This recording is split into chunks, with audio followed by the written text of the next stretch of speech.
बिस्मिल्लाहिर्रहमानिर्रहीम। The topic of today's discussion is hypothyroidism. Hypothyroidism के अंदर सबसे पहली कंडीशन आती है क्रेटिनिज्म। क्रेटिनिज्म का मतलब ये होता है कि जो हाइपोथायरॉयडिज्म है वो आपका न्यूनेट्स के अंदर या फिर इन्फेंट्स के अंदर डेवलप हो जाता है। इसमें बच्चा प्रेजेंट करता है मेंटल रिटार्डेशन के साथ, शॉर्ट स्टेचर हो जाता है, साथ उसको स्केलेटन एबनॉर्मेलिटीज आती है, फेशियल फीचर्स उसके कोर्स हो जाते हैं, टंग उसकी इलार्ज हो जाती है और एम्ब्लाइकल हर्निया हो जाता है। थायराइड हार्मोन आपके नॉर्मल ब्रेन की डेवलपमेंट के लिए चाहिए होता है, नॉर्मल स्केलेटन की डेवलपमेंट के लिए भी चाहिए होता है, इसलिए उसको मेंटल रिटार्डेशन डेवलप हो जाती है, कद उसका छोटा हो जाता है, स्केलेटन एबनॉर्मलिटीज़ आती हैं, फेशियल फीचर्स उसके कोर्स हो जाते हैं, टंग उसकी लार्ज हो जाती है और साथ उसको अम्ब्लाइकस का हर्निया हो जाता है। ये मेटरनल हाइपोथायरॉयडिज्म की वजह से हो सकता है, जो कि अर्ली प्रेगनेंसी के अंदर होता है, या फिर थायराइड की एजेनेसिस की वजह से हो सकता है, डिसहार्मोजेनेटिक ग्वाइटर की वजह से हो सकता है, या फिर आयोडीन की डेफिशिएंसी की वजह से होता है। डिसहार्मोजेनेटिक ग्वाइटर हमारे पास एक कॉन्जेनिटल डिफेक्ट होता है जो कि थायराइड हार्मोन की प्रोडक्शन के अंदर, और ये आपके ज़्यादातर जो है वो थायराइड पेरोक्सीडेज को इन्वॉल्व करता है। उसके बाद आता है मिक्सडीमा। मिक्सडीमा हाइपोथायरॉयडिज्म जो ओल्डर चिल्ड्रंस के अंदर या फिर अडल्ट्स में होता है। इसके फीचर्स में आपका बेसल मेटाबॉलिक रेट आपका कम हो जाता है, सिम्पैथेटिक नर्वस सिस्टम की एक्टिविटी कम हो जाती है। मिक्सडीमा के अंदर ग्लाइकोसामाइनोग्लाइकन्स की एक्यूमुलेशन हो जाती है आपकी स्किन के अंदर और सॉफ्ट टिश्यू के अंदर, और इसलिए आपकी जो वॉइस होती है वो डीप हो जाती है और लार्ज टंग हो जाती है। डीपनिंग ऑफ वॉइस होती है, लार्ज टंग हो जाती है, क्योंकि आपके सॉफ्ट टिश्यूज और स्किन के अंदर ग्लाइकोसामाइनोग्लाइकन्स की एक्यूमुलेशन हो जाती है। वेट गेन होता है, हालांकि आपको भूख नॉर्मली लग रही होती है। मेंटल एक्टिविटी आपकी स्लो हो जाती है, मसल वीकनेस बहुत ज़्यादा होती है, सर्दी बहुत ज़्यादा लगती है और स्वेटिंग जो है वो कम हो जाती है, और हार्ट रेट डिक्रीज कर जाता है, डिक्रीज कार्डिक आउटपुट हो जाता है। पेशेंट को बहुत ज़्यादा सांस चढ़ता है, शॉर्टनेस ऑफ ब्रेथ होती है, फटीग हो जाती है, मेंस्ट्रुएशन कम हो जाती है, और कोलेस्ट्रॉल के लेवल आपके ब्लड के अंदर ज़्यादा हो जाते हैं, और कॉन्स्टिपेशन डेवलप हो जाती है। जो मोस्ट कॉमन कॉज है वो आपकी आयोडीन डेफिशिएंसी की वजह से या हाशिमोटो थायराइडाइटिस की वजह से मैक्सिडीमा डेवलप हो जाता है बच्चों के अंदर या फिर अडल्ट्स में।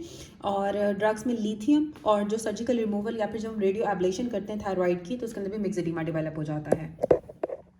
थायरोडाइटिस में सबसे पहले आता है हशीमोटो थायरोडाइटिस। हशीमोटो थायरोडाइटिस के अंदर आपकी ऑटोम्यून थायराइड ग्लैंड की डिस्ट्रक्शन हो जाती है, और ये HLA-DR5 के साथ एसोसिएटेड होता है। इसकी ये मोस्ट कॉमन कॉज है हाइपोथायरॉयडिज्म की उन रीजन्स के अंदर जहाँ पे आयोडीन के लेवल एडिक्वेट होते हैं। जहाँ पे आयोडीन के लेवल नॉर्मल होते हैं वहाँ पे हाइपोथायरॉयडिज्म की सबसे बड़ी कॉज हशीमोटो थायरोडाइटिस होती है।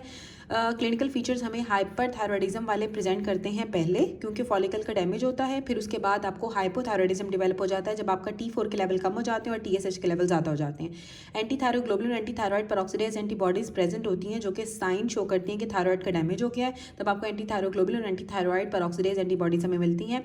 क्रॉनिक इन्फ्लामेशन होती है जहाँ साथ जर्मिनल सेंटर्स और हमें हर्टल सेल्स मिलते हैं जो कि इओसिनोफिलिक मेटाप्लेजिया होता है सेल्स का, जो कि लाइन कर रहे होते हैं फॉलिकल्स को हिस्टोलॉजी के ऊपर। हमें हिस्टोलॉजी के ऊपर जर्मिनल सेंटर्स नजर आते हैं और हर्टल सेल्स नजर आते हैं। जो हर्टल सेल्स होते हैं वो इओसिनोफिलिक मेटाप्लेजिया हुआ होता है सेल्स का, जो कि लाइन कर रहे होते हैं फॉलिकल्स को। इसमें B cell marginal zone lymphoma के चांसेस बढ़ जाते हैं, और ये प्रेजेंट करता है जैसे कि आपका एनलार्ज हो रहा है थायराइड ग्लैंड लेटर डिजीज़ के कोर्स में। उसके बाद आता है सबएक्यूट ग्रैनुलोमेटस डिक्यूवेरियन थायरोडाइटिस। ये ग्रैनुलोमेटस थायरोडाइटिस होता है जो कि किसी न वायरल इन्फेक्शन के बाद होता है। इसमें आपका थायराइड टेंडर हो जाता है और साथ आपको ट्रांजिएंट थोड़ी देर के लिए हाइपर थायराइडिज्म डेवलप हो जाता है। ये सेल्फ लिमिटेड डिजीज होती है और 15% केसेस के अंदर ये बाद में हाइपोथायरॉयडिज्म भी करा देता है। उसके बाद रीडल फाइब्रोजिंग थायरोडाइटिस आता है। रीडल फाइब्रोजिंग थायरोडाइटिस आपकी क्रॉनिक इन्फ्लामेशन होती है जिसमें बहुत ज़्यादा फाइब्रोसिस हो जाती है आपकी थायराइड की ग्लैंड की। ये हाइपोथायरॉयडिज्म की तरह प्रेजेंट करता है, और आपका जो थायराइड ग्लैंड होता है वो हार्ड हो जाता है, वुड की तरह, लकड़ी की तरह सख्त हो जाता है आपका थायराइड ग्लैंड। नॉन टेंडर होता है थायराइड ग्लैंड। फाइब्रोसिस जो होती है वो आपके लोकल स्ट्रक्चर्स को भी इन्वॉल्व कर सकती है, जैसे कि आपके एवरे को, और ये एनाप्लास्टिक कार्सिनोमा को मिमिक करता है। पेशेंट्स आपके यंगर होते हैं, 40 साल की उम्र के अंदर होते हैं, और मेलिग्नेंट सेल्स इसमें एब्सेंट होते हैं। उसके बाद आता है थायराइड न्यूप्लेजिया। थायराइड न्यूप्लेजिया में सबसे पहले ये एक डिस्टिंक्ट या सॉलिटरी नोड्यूल हमें मिलता है। जो थायराइड नोड्यूल्स होते हैं वो ज़्यादातर बिनाइन होते हैं as compared to malignant. Iodine 131 uptake जो होती है, स्टडीज़ जो होती हैं वो इसको फर्दर कैटेगराइज करती है नोड्यूल्स को। एक होता है हॉट नोड्यूल, एक होता है कोल्ड नोड्यूल। ठीक है, अगर तो अपटेक ज़्यादा हो रही है आयोडीन 130 रेडियो एक्टिव आयोडीन 131 की, तो वो हॉट नोड्यूल होगा जो कि हमें ग्रेव्स डिजीज़ या फिर नोड्यूलर गॉइटर के अंदर नजर आता है। और अगर तो आपकी अपटेक कम है आयोडीन 131 रेडियो एक्टिव अपटेक अगर कम है तो वो कोल्ड नोड्यूल होता है जो कि हमें एडिनोमा में या कार्सिनोमा में नज़र आता है, और ये इसके लिए हमें बायोप्सी भी करानी पड़ती है। बायोप्सी हम फाइनल एस्पिरेशन करके करते हैं। उसके बाद आता है पहला आपका फॉलिकुलर एडिनोमा। फॉलिकुलर एडिनोमा आपकी बिनाइन प्रोलिफरेशन होती है आपके फॉलिकल्स की, और इसको फाइब्रस कैप्सूल ने सराउंड किया हुआ होता है। यूजुअली ये नॉन फंक्शनल होते हैं जो फॉलिकुलर एडिनोमाज होते हैं और लेस कॉमनली इस थायराइड हार्मोन को सीक्रेट करते हैं। थर्ड आता है आपका पैपिलरी कार्सिनोमा। ये मोस्ट कॉमन टाइप है थायराइड कार्सिनोमा की। 80% केसेस के अंदर पैपिलरी कार्सिनोमा होता है। इसमें आयनाइजिंग रेडिएशन की वजह से बचपन में अगर आपको आयनाइजिंग रेडिएशन लगी हो तो बाद में उनको पैपिलरी कार्सिनोमा डेवलप हो सकता है थायराइड का। इसमें हमें पैपिला नजर आते हैं जो कि लाइंड होते हैं सेल से with clear orphan any I nucleus होता है। न्यूक्लियर ग्रुप्स हमें नजर आते हैं। पैपिला जो होते हैं ना वो सेमोमा बॉडीज के साथ एसोसिएटेड होते हैं। हमें पैपिला नजर आएंगे जिसके अंदर आपको सेल्स मिलते हैं जिसमें क्लियर ऑर्फन एनी आई उनका न्यूक्लियाई होता है। न्यूक्लियर ग्रुप्स भी प्रोमिनेंट होते हैं और साथ पैपिला सेमोमा बॉडीज के साथ एसोसिएटेड होते हैं। ये स्प्रेड कर जाता है आपकी नेक के अंदर, नेक के लिम्फ नोड्स में जिसमें सर्वाइकल लिम्फ नोड्स आते हैं। इसकी प्रोग्नोसिस एक्सीलेंट होती है। 10 ईयर सर्वाइवल रेट इसका 95% से भी ज़्यादा होता है। उसके बाद आता है फॉलिकुलर कार्सिनोमा। ये मैलिग्नेंट प्रोलिफरेशन होती है आपके फॉलिकल्स की जो कि एक फाइब्रस कैप्सूल से सराउंडेड होगी और साथ इसमें इसकी इन्वेजन हो रही होती है थ्रू द कैप्सूल। ठीक है, अब invasion through the capsule help करती है डिस्टिंग्विश करने में फॉलिकुलर कार्सिनोमा को फॉलिकुलर एडिनोमा से। उसमें भी ये था कि आपके सेल्स को सराउंड किया हुआ था फाइब्रस कैप्सूल ने, लेकिन इसमें आपके फाइब्रस कैप्सूल से इन्वेजन हो रही होती है जिसको डिफरेंशिएट करती है एडिनोमा को कार्सिनोमा से। जो इंटायर कैप्सूल होता है आपने उसको माइक्रोस्कोपिकली एग्जामिन करना होता है। जो फाइन नीडल एस्पिरेशन से हमें सिर्फ सेल्स नज़र आते हैं, हमें कैप्सूल नज़र नहीं आता। तो इसके लिए हमें इसलिए जो डिस्टिंक्शन होती है ना फॉलिकुलर एडिनोमा और फॉलिकुलर कार्सिनोमा की, हम फाइन नीडल एस्पिरेशन पे नहीं कर सकते हैं। ये ब्लड के थ्रू स्प्रेड करता है फॉलिकुलर कार्सिनोमा। और जो आपका पैपिलरी कार्सिनोमा था वो लिम्फ नोड्स के थ्रू स्प्रेड कर रहा था, सर्वाइकल लिम्फ नोड्स में जा रहा था। और उसके बाद आता है मेडुलरी कार्सिनोमा। जो मेडुलरी कार्सिनोमा होता है इसमें मैलिग्नेंट प्रोलिफरेशन होती है आपके पैराफॉलिकुलर सी सेल्स की और ये 5% थायराइड कार्सिनोमास बनाते हैं। जो सी सेल्स होते हैं वो न्यूरोएंडोक्राइन सेल्स होते हैं जो कैल्सीटोनिन को सिक्रीट करते हैं। जो कैल्सीटोनिन होता है वो सीरम कैल्शियम को कम कर देता है क्योंकि आपके रीनल कैल्शियम के एक्सक्रीशन को ज़्यादा कर देगा ताकि आपकी किडनी से कैल्शियम ज़्यादा निकले। रीनल कैल्शियम एक्सक्रीशन को ज़्यादा कर देता है लेकिन ये इनएक्टिव होता है नॉर्मल फिजियोलॉजिकल लेवल के ऊपर। ठीक है, सी सेल्स आपके न्यूरोएंडोक्राइन सेल्स हैं जो कैल्सीटोनिन को सिक्रीट करेंगे। कैल्सीटोनिन आपके ब्लड के कैल्शियम को कम कर देता है ताकि आपकी रीनल किडनी कैल्शियम एक्सक्रीशन कराता है। ये किडनी से आपका कैल्शियम आपकी बॉडी से बाहर चला जाता है, यूरिन से बाहर चला जाएगा और आपके ब्लड के अंदर कैल्शियम के लेवल कम कराता है और फिजियोलॉजिकल लेवल के ऊपर ये इनएक्टिव होता है। जब कैल्सीटोनिन के लेवल बहुत ज़्यादा हो जाते हैं जो ट्यूमर से प्रोड्यूस होते हैं तो उसकी वजह से आपको हाइपोकैल्सीमिया डेवलप हो जाता है। आपके ब्लड के अंदर कैल्शियम के लेवल बहुत कम हो जाते हैं। कैल्सीटोनिन की वजह से हमें जो है वो विद इन द ट्यूमर हमें कैल्सीटोनिन जो है ना एमेलॉइड के तौर पे भी डिपॉजिट हो जाता है ट्यूमर के अंदर। बायोप्सी के ऊपर हमें शीट्स नजर आती हैं मैलिग्नेंट सेल्स की एमेलॉइड स्ट्रोमा के अंदर। जो एमेलॉइड स्ट्रोमा होते हैं उसमें हमें बायोप्सी के अंदर शीट्स नजर आती हैं मैलिग्नेंट सेल्स के एमेलॉइड स्ट्रोमा के अंदर। फैमिलियल केसेस ऑफन जो है ना वो मल्टीपल एंडोक्राइन न्यूप्लेजिया की वजह से, मल्टीपल एंडोक्राइन न्यूप्लेजिया 2A की वजह से या फिर 2B की वजह से हो सकते हैं जो कि एसोसिएटेड होते हैं रेड ऑन्कोजीन की म्यूटेशंस के साथ। जो मल्टीपल एंडोक्राइन न्यूप्लेजिया MEN2 होता है उसमें आपको मेडुलरी कार्सिनोमा मिलता है, फियोक्रोमोसाइटोमा मिलता है, पैराथायरॉइड एडिनोमास मिलते हैं जो 2A में भी होते हैं और गैंग्लिनो न्यूरोमास होते हैं आपके ऑरल म्यूकोजा के। जो रेड जीन की म्यूटेशन होती है उसके लिए हम जो अगर आपको नजर आ जाए तो फिर हम प्रोफाइलेक्टिव थायरोइडेक्टमी कर देते हैं। उसके बाद आता है एनाप्लास्टिक कार्सिनोमा। जो एनाप्लास्टिक कार्सिनोमा है ये आपके अनडिफरेंशिएटेड मैलिग्नेंट ट्यूमर्स होते हैं थायराइड ग्लैंड के। यूजुअली हमें एल्डरलीज के अंदर नजर आते हैं। ये आपके लोकल स्ट्रक्चर्स को इन्वेड करते हैं। इसकी वजह से आपको डिस्फेजिया हो जाता है और रिस्पायरेटरी कॉम्प्रोमाइज होता है और इसकी पुअर प्रोग्नोसिस होती है। उसके बाद आता है पैराथायरॉइड ग्लैंड। अब जो पैराथायरॉइड ग्लैंड है ना इसमें आपके चीफ सेल्स होते हैं जो कि आपके सीरम कैल्शियम को फ्री कैल्शियम को पैराथायरॉइड हार्मोन की सिक्रीशन करा के रेगुलेट करते हैं। ब्लड के अंदर कैल्शियम के लेवल्स को आयनाइज्ड कैल्शियम या फ्री कैल्शियम के लेवल को रेगुलेट करते हैं पैराथायरॉइड हार्मोन की सिक्रीशन करा के। अब जब आपका सीरम के अंदर कैल्शियम के लेवल को मेंटेन करेंगे तो आपकी बोन की ऑस्टियोक्लास्ट एक्टिविटी को ज़्यादा करते हैं ताकि आपकी बोन से कैल्शियम रिलीज हो और फॉस्फेट रिलीज हो। स्मॉल बाउल के अंदर आपके कैल्शियम की एब्जॉर्प्शन कराते हैं और फॉस्फेट की ऑब्जॉर्प्शन कराते हैं और इनडायरेक्टली आपके विटामिन डी को एक्टिवेट करके।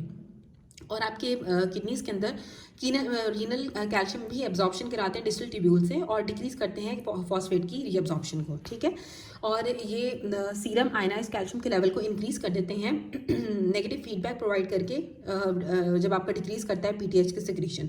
जब पैराथायरॉइड हार्मोन की सिक्रीशन कम होती है तो आपका सीरम आयनाइज कैल्शियम लेवल ज़्यादा हो जाता है नेगेटिव फीडबैक के थ्रू। अब जो प्राइमरी हाइपर पैराथायरॉइडिज्म होता है ना इसमें आपके पीटीएच की एक्सेस हो जाती है। इसमें आपके पैराथायरॉइड ग्लैंड के अंदर ही कोई ना कोई मसला होता है।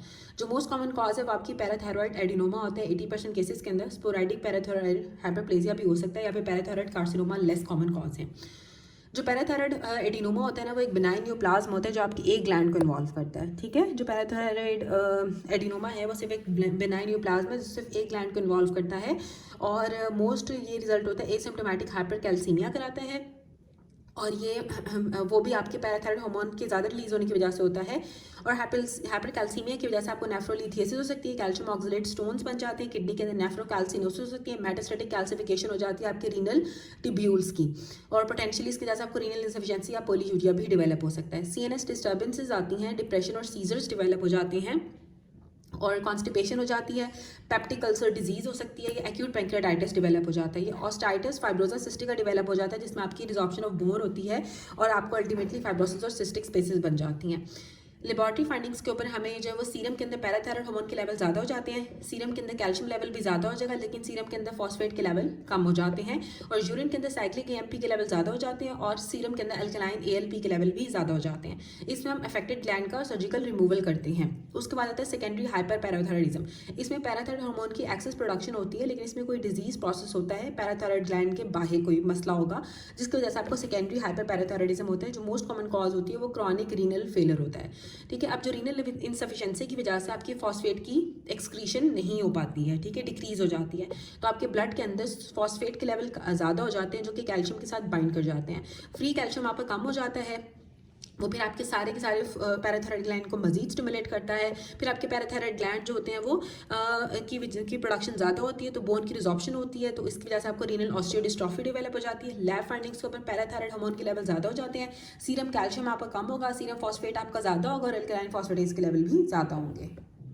अब आते हैं हाइपोपैराथायरॉयडिज्म। जो हाइपोपैराथायरॉयडिज्म होता है इसके अंदर पीटीएच के लेवल कम हो जाते हैं, और इसमें ऑटोइम्यून डैमेज होता है आपके पैराथायरॉयड ग्लैंड का, या फिर सर्जिकल एक्सीन या फिर डी जॉर्ज सिंड्रोम के अंदर। डी जॉर्ज सिंड्रोम के अंदर सर्जिकल एक्सीन अगर आपने करा दिया, या फिर अगर आपके पैराथायरॉयड ग्लैंड का ऑटोइम्यून डैमेज हुआ है, तो आपके पैराथायरॉयड हार्मोन के लेवल कम हो जाते हैं ब्लड के अंदर। इसके सिम्टम्स इस तरह से आते हैं जो कि लो सीरम कैल्शियम के साथ एसोसिएटेड होते हैं, कि आपको नमनेस और टिंगलिंग होती है, जो कि सर्कोमोरल होती है, मसल स्पैज्म हो जाता है, टेटनी डेवलप हो जाती है, जो एलिसिट करती है with the feeling of blood pressure और कफ। ठीक है, कि जो मसल स्पैज्म होता है, कि जब आप ट्रॉसिस साइन होता है, जब आप ब्लड प्रेशर के कफ को फिल करते हो तो आपको मसल स्पैज्म बढ़ जाते हैं, इसे हम कहते हैं ट्रॉसिस साइन। और जब आप फेशियल नर्व को टैप करते हो, जो शिवास्टिक साइन हमें मिलता है, तो भी आपको मसल स्पैज्म डेवलप हो जाता है फेशियल नर्व को टैप करने के लिए, इसे शिवास्टिक साइन कहते हैं। दो साइंस हमें मिलते हैं हाइपोपैराथायरॉयडिज्म के अंदर, ट्रॉसिस साइन मिलता है, शिवास्टिक साइन मिलता है। इसमें पैराथायरॉयड के लेवल कम हो जाते हैं और सीरम कैल्शियम के लेवल भी कम हो जाते हैं। एक होता है सूडो हाइपोपैराथायरॉयडिज्म, जिसमें एंड ऑर्गन रेजिस्टेंस डेवलप हो जाती है पैराथायरॉयड हार्मोन के लिए। लैब्स के ऊपर हमें हाइपोकैल्सीमिया मिलता है, लेकिन पैराथायरॉयड हार्मोन के लेवल ज़्यादा होते हैं। ये ऑटोसोमल डोमिनेंट फॉर्म होती है, जो कि शॉर्ट स्टेचर के साथ एसोसिएटेड होती है, और इसमें शॉर्ट 4th और 5th डिजिट आपका शॉर्ट होता है।